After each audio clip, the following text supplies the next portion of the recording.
strategic investment trends in the GCC region.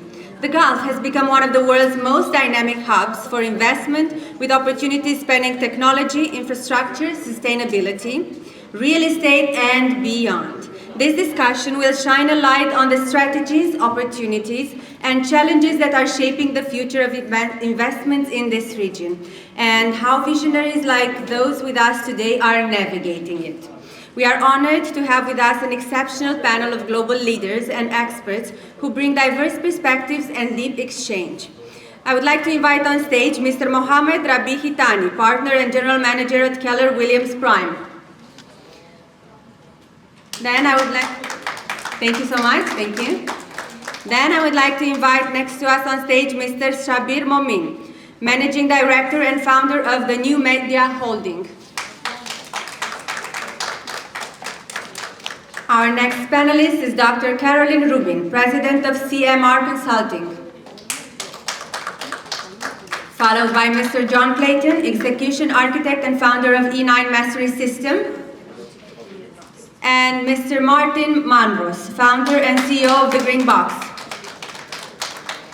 And, please take your seats. And to lead this important dialogue, we could not have a more fitting moderator than Ms. Angela Thomas, Founder, CEO, Mentor, and Author, Angel Success Consulting. Ladies and gentlemen, please join me in welcoming our distinguished panelist and moderator to the stage for this insightful discussion.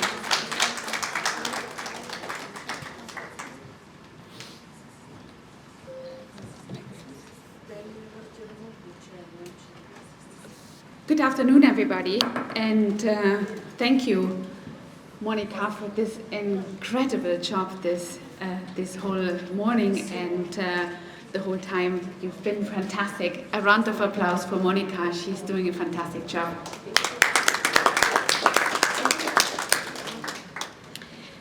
Now, this afternoon is actually the panel discussion for strategic investment trends in the GCC.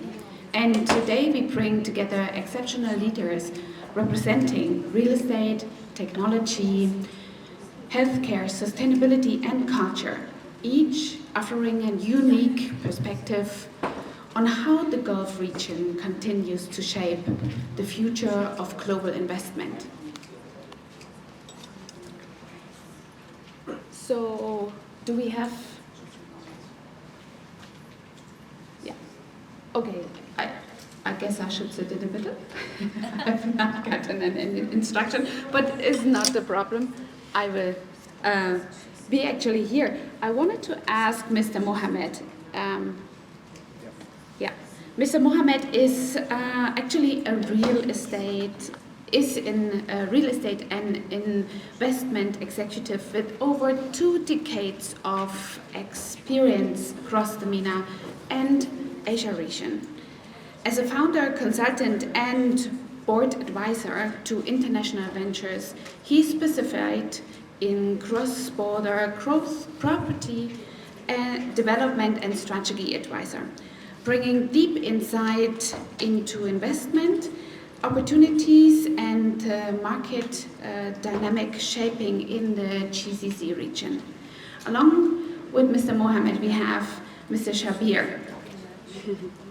Mr. Shabir is a tech entrepreneur and innovator with over 20 plus years in building businesses in digital media, e-commerce, blockchain, and gaming. Founder of several global ventures, he is recognized of driving innovations and creating sustainable ecosystems, offering unique perspectives and how technology-driven investments are reshaping actually industries and future growth in GCC. Along with the group, we have Dr. Caroline Rubin is a healthcare leader with 30 years of experience in clinical operations, consulting, and leadership. As a founder of Caroline M. Rubin Consulting, she campaigns strategy improvements in health delivery.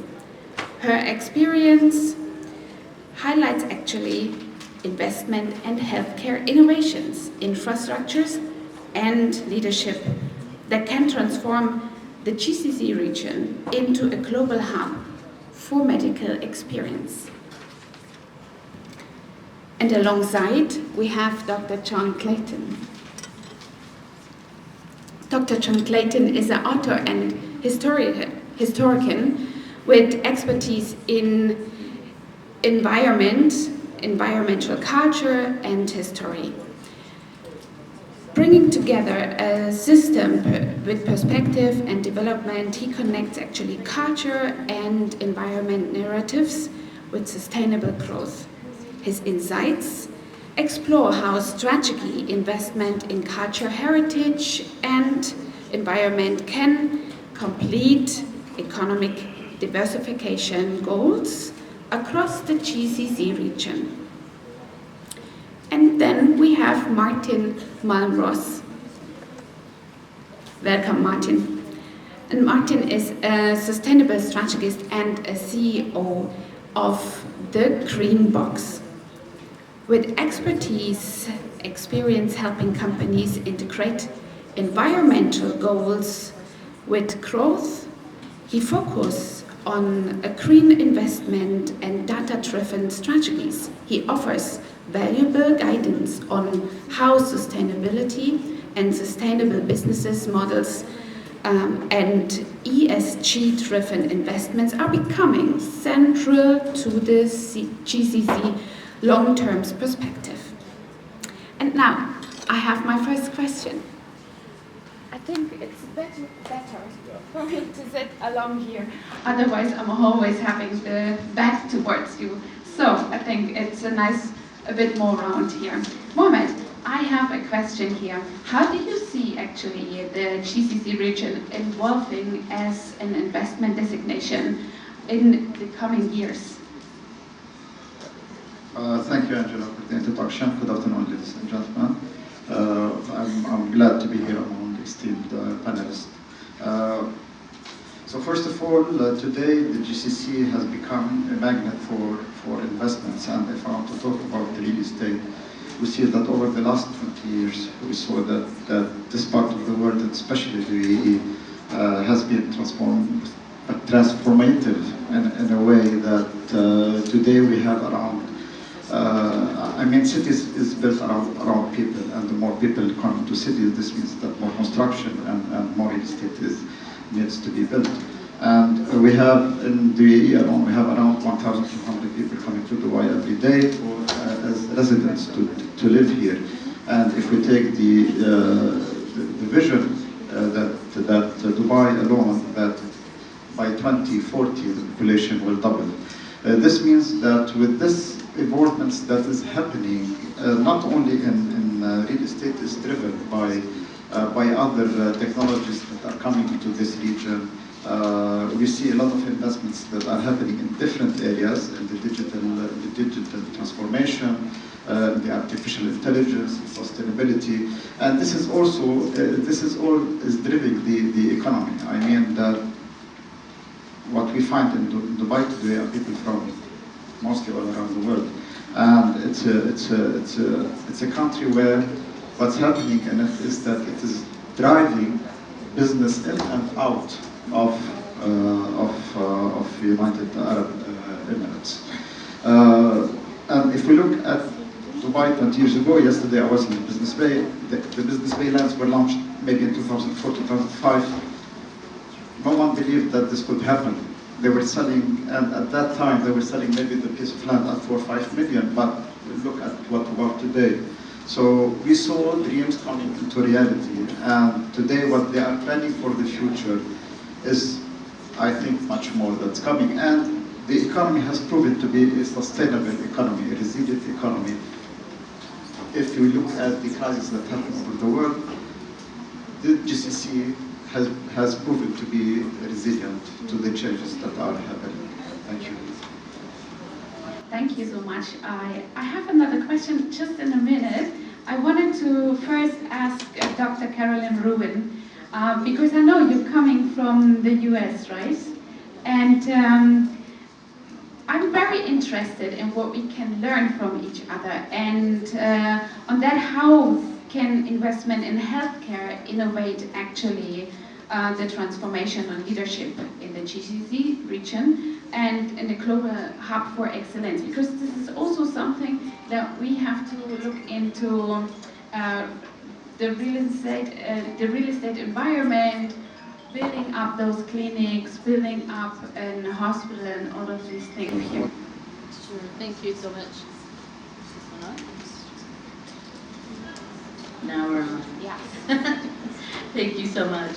You know, I think a lot of it comes down to innovation, right? For the last several years, we've seen telehealth and AI and robotics really take a big front center stage for healthcare.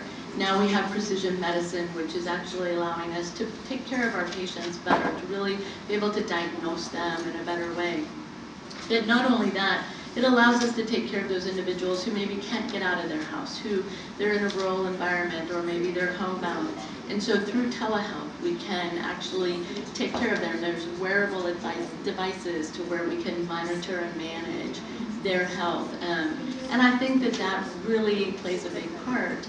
But I think also it is really training our leaders. It's training our surgeons, our physicians, and our clinical team to really have an awareness of patients, to really pay attention, not just verbally, but non-verbally, as far as the communication is concerned, and to really understand what they might be going through.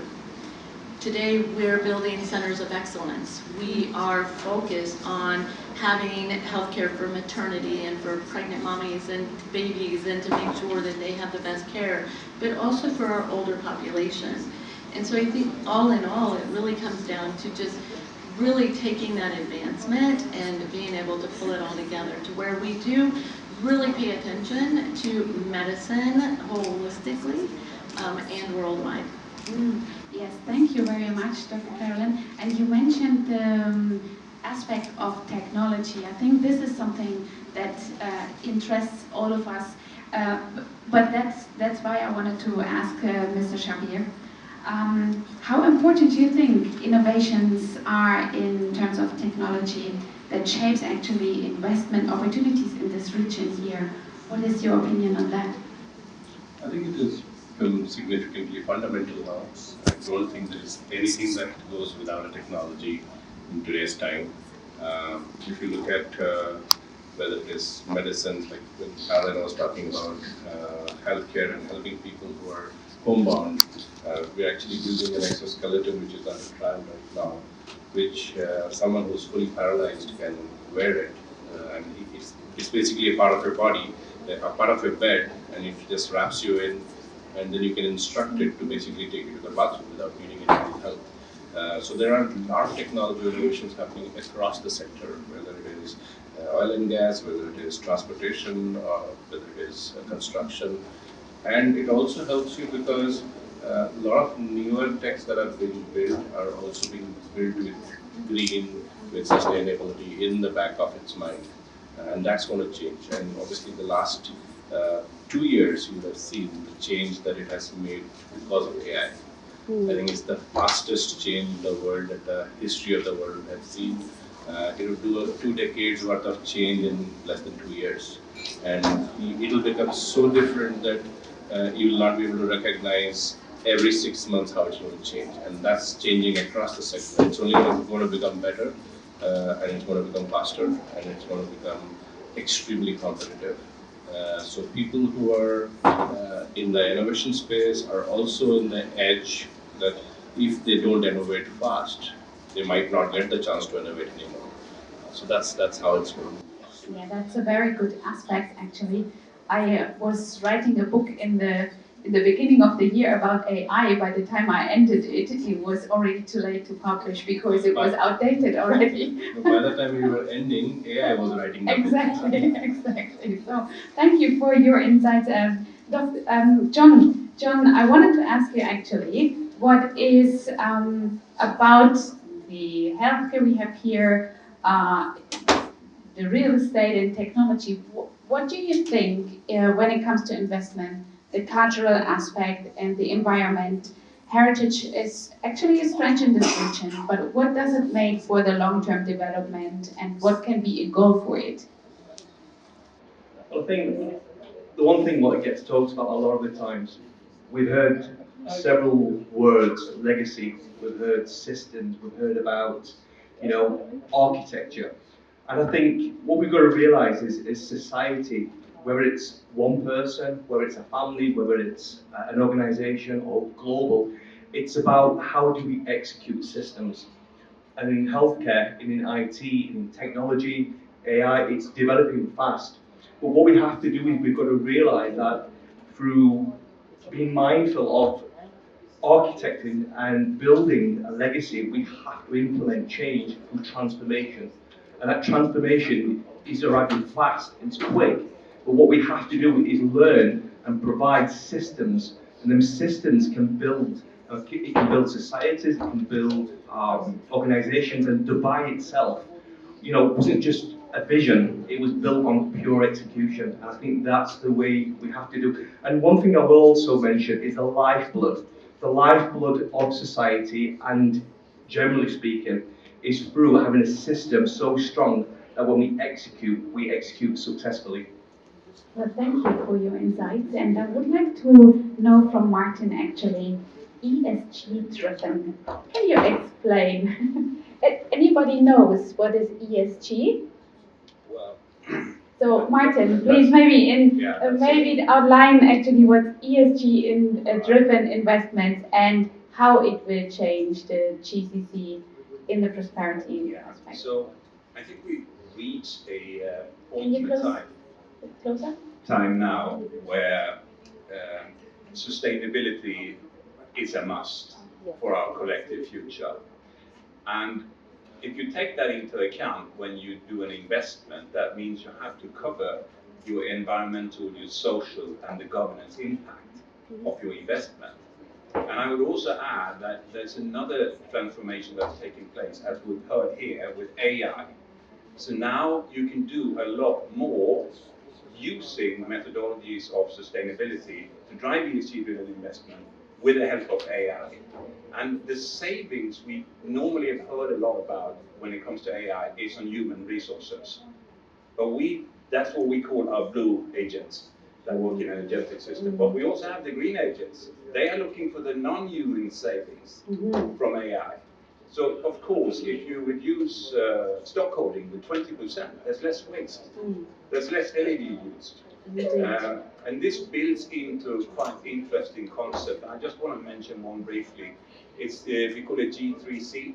It's green cities and carbon credits. So already when you design your activities for a green city, you start thinking, how will I sell the benefit of that? Because that is additional money on the bottom line if you do it very efficiently. Very good outline. You mentioned the green and the blue agents. Yes. I would like to know from John. You have in this hotspot and melting pot of cultures this heritage aspect. Please explain me how. I mean, we have also a lot of leaders here that dealing with all of these leadership in total with so different cultures, and now we have another culture of AI coming to it. What is your best advice for a leader of a company to actually implement and take a strategy for his company? What would your advice would be on that? So if I've understood the question correctly, you see, building a company, building leaders, strategy is useless without execution. And building a sustainable system in place, what you have to do is realize that the oxygen of any organization, of any successful country, of any successful company, it all boils down to systems. Now we have the immune system, we have the economic system, we have the educational system, we have many systems with systems, and that is the building blocks of any social society or any organization. But then when you look and zoom in closer, when you look at leadership teams and when you look at businesses and organizations, it's a question we probably all need to ask ourselves right now is how strong is my system, and if I executed well, what would I do? And I think that's one of the biggest things, because I think we live in a bit of a pandemic at the minute, a global pandemic, especially in the UK. And that pandemic is the lack of execution. We have many ideas, we have many aspirations, we have many visionaries. But one of the biggest things, and I think it doesn't get really spoken about, is how well do we execute? I'll give you an example. We, in the UK, maybe you know, maybe you don't know about this, but it's the H2, which is supposedly the speed train going through the entire country of the UK. Now, I don't know about anybody else, but I think I was a young boy when that got proposed. That was many years ago. Wow. It's now 2025 and we still don't have anything in place. Slow is the new expensive, I suppose. Well, why is that? I mean, does anybody know why is that? Do you know? What is the cultural background of it? It's a lack of strategy, or it's a lack of execution. And that's where the bottleneck comes through. You ask any leader, in fact, ironically, yesterday I was reading a LinkedIn post and it was a well-known billionaire entrepreneur. And it was quite inspiring because what he said, and he actually apologized to his organization. Now you've got to remember, this is a guy who's a billionaire, multi-businesses. And one of the apologies he had was that he was the root cause of the bottleneck. Because he wanted to take care of everything. He wanted to be in control of everything. Not in a controlling way, but it was his business. But he acknowledged that he was, I suppose, emotionally mature enough to understand that because he was the cause of the bottleneck, that was the lack of execution. And that often is the invisible, I suppose, the invisible problem. And it's almost the elephant in the room, what people won't talk about. So the answer to your question is it's about successfully implementing systems to architect and to execute. And that is a big transformation. Thank you, thank you. Yeah, transformation, Caroline. I wanted to ask you this. You are actually for transformation. You stand for transformation. I would like to know what you think the region here is needs to be ready for this transformation of, for example, what John said, implementation and execution. It comes down to really change management and actually individuals just really accepting that transformation. I just returned from a trip from Argentina and it was all about transformation, and it really is being able to embrace that change. It's being able to embrace the culture, the values, and the new technology that's going to come about in order to help the elderly patients or help those individuals that need that, to have that center of excellence.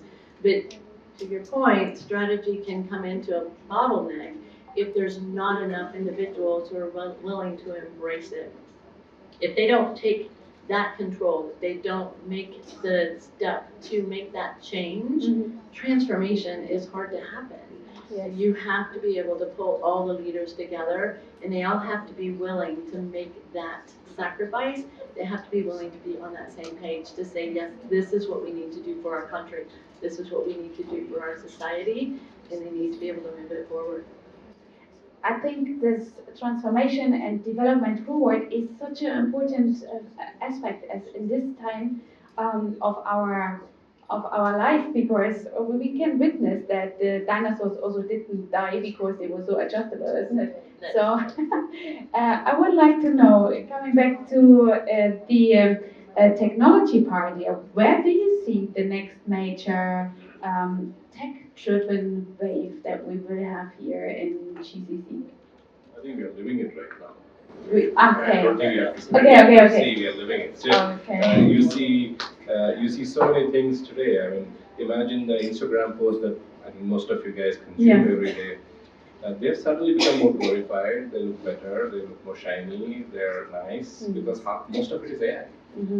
Or even if it is not, it's AI which is making it enhance. Something that could, like I run a large media business in 14 countries, and but we run the smallest team in the world for the quantum of job that we do. Yes. My 1/5 of the business competition would run with 1,800 people. I run it with 200 people. So that's the kind of scale difference, because we have one focus team which does one job, is identify a process which is getting repeated and convert to tech. But we don't fire people. We skill them to do something different. Because if you keep firing, then you lose trust between the system and the company and the resources. Because end of the day, system also has to be implemented by people and has to be adhered by people. But sometimes, as a leader, you have to take the hard call, because the biggest problem in the world is resistance to change. Yeah. Anything you want to change, nobody likes it. So you have to be the bad guy sometimes and say, okay, fine, I'm having the patience to give you a few days, few weeks, few months, but here is where the buck stops. You have to switch. If you don't switch, you get penalized. Yes. I mean, I'll give you a very, very unique example. I don't think anybody else does that. For the last 5 years, all my organizations, the employees get increment given by a system, not by us. It's not reviewed by human beings. It's reviewed by the system based on some 150 points. So usually what we noticed is 2 months or 3 months before your increment time, suddenly the teams become more productive. They start coming and telling you their problems and sharing your problems and sharing solutions, so that you remember them at the time of giving the appraisal. Yeah. Right? But what about the rest of the 9 months? And the moment you give them the appraisal, you're giving them appraisal for their growth, but the growth stops right there for the next 9 months. And then it starts just before the next cycle of increment. But with a system, what happens is every day is valuable. You do your job every day, the system notes, figures out, and gives you and no biases. No pleasing your manager, no taking him out for a drink will help you get more. Yeah. That's how it works. Very good. So you need to uniformize, and that gives, because there are a lot of people who don't have that skill of taking somebody out for dinner, buying him a gift, or saying very sweet words which keeps your manager happy. A lot of people are good workers, good people, good skill, but they don't have this skill, but they suffer. But this system keeps that uniformity and makes it simple. So I think a lot of change will happen in the next 5 years. I don't think anybody can predict the trend at this point of time. This is a time when you're supposed to go with the flow. You should not be thinking too much. Yeah. If you think too much, you will not be able to dabble or digest the volume of things that is going to change at the same time. You outlined us the aspect of technology, the importance of technology. On the same way, emotional intelligence is also very important. But what would be your biggest tech-driven investment tip be for our audience today? I think we are, I do tech in everything. Like you can imagine, if I put a system which can evaluate people and give them appraisals, I put tech in everything. I mean, I look at everything from a tech lens. But I'm heavily betting on the blockchain ecosystem now. So we've built 2 large layer 1 blockchains. One of them is very successful. We're trading at about $92 a piece. The second one is the only gasless blockchain in the world, where we have management systems to be able to control wallets and get them gasless. Because as you see, the trust deficit is only growing. Trust deficit everywhere in the world, between countries, between people, between society, between citizens to the government. Everywhere the trust deficit is growing. So the only system which will really replace the trust deficit is a trustless system, which is going to be the blockchain. So if anybody wants to bet, and when I say blockchain, a lot of people always confuse crypto.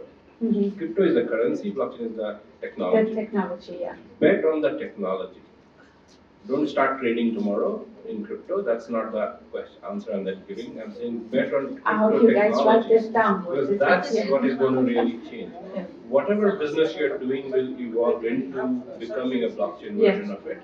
If you can start transitioning now, you are more future-proof than you will be. Yeah, thank you very much. And I loved your expression of techno. What did you say? Technopreneur? Not techno excellence or tech No, I look at excellence? it from technology lens.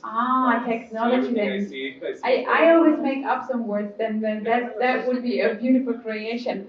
Mohammed, I would like to know what is actually would you think that the GCC region is so attractive or becomes so attractive for the people and globally investment in this real estate and in general here? Yeah, if you look at the GCC, today, for example, the top three sovereign wealth funds are present out of the top 10 are from the GCC. So Abu Dhabi Investment Authority, the PIF in Saudi, and the QIA in Qatar.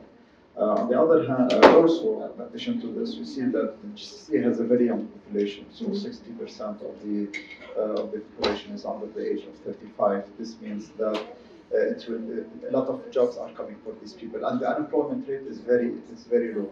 Very low, yeah. It's the lowest in their history in all these countries. This means that they need more experts to come and live within this region. And since we're talking digital, I think the digital economy is playing a big role. So these are countries that no longer depends on oil. So UAE, for example, 60% of its GDP comes from non-oil industries.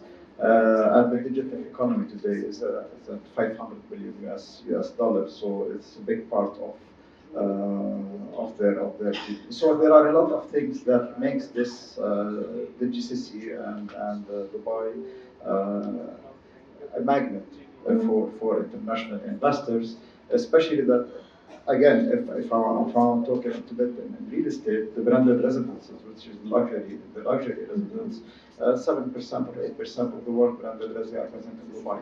So it's growing and it will double from here to the next 5 years. So this is what makes the GCC an interesting place to invest in. Thank you for sharing all your valuable insights, and I hope you enjoyed the questions and the answers to it. I would like to know from each and everybody one sentence that you would give as an advice when it comes to seeing the future in the next half year for Dubai, for the GCC region. Well, I think continue investing in real estate. So this has Okay. proven to be a good bet for everyone. Good. I would just suggest that I think you should keep your eyes open. This is a phase of the world where if you relax and you sit back, you might have missed the bus. So you might have to be very attentive, more attentive than you have been in the last 20 years, or in the next 40 years you would be. This next 5 years are most important. You should only do this in Emirates first class. Sit back, relax, and enjoy the flight with us. My situation would be that even if I'm there, I'm still working, because if you're not, then you're missing the bus. Yes, exactly. Caroline. I would say embrace transformation. You have to empower individuals to really take that technology to the next step and to be able to just continue to grow with the rest of the country, with the rest of the world, but set people up for success and really empower them to be a part of the movement. Thank you. Yeah, I continue in saying that the companies that are focusing on building a sustainability strategy and use AI will be the most secure and best investment. So whatever you're looking at in investment, you should ask those two questions. Are you going to manage the sustainability challenge? What are you doing with AI? If it's a building, we're already at the stage where the luxury hotel now can be carbon neutral. We have the Five Group as an example of that. Yeah. There's a lot of examples how very, should we say, Dubai-oriented lifestyle projects suddenly become more sustainable than anything else in the world. Yes. Thank you, Martin. And Clayton? Yeah, I think, if you read the news yesterday, what happened to the stock market, does anybody know? We are enlightened to get to know. Well, I think we see a loss of 1.6 trillion, I think. And why was that?